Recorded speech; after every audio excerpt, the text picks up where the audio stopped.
ಅನಾಥ ಮಕ್ಕಳಿಗಾಗಿ ಮಾನವ ಸೇವೆಯನ್ನು ಮಾಡಿದ್ದಾರೆ.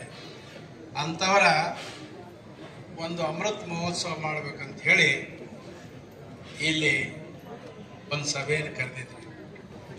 ಮುಖ್ಯ ಅತಿಥಿಗಳಾಗಿ ಸಚಿವರಾಗಿ ಈಶ್ವರ ಖಂಡ್ರೆ ಅವರು ಬಂದಿದ್ದಾರೆ.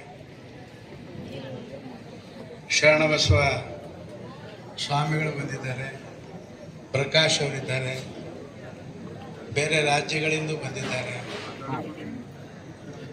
ಆಮೇಲೆ ಗುರು ಬಸವ ಪಟ್ಟದೇವರು ಎಲ್ಲರಿಗೂ ವಂದಿಸಿ, ತಮ್ಮೆಲ್ಲರಿಗೂ ವಂದಿಸಿ ಕೇವಲ ಸಲಹೆ ಕೊಡಬೇಕಂತ ಹೇಳಿದ್ದಾರೆ.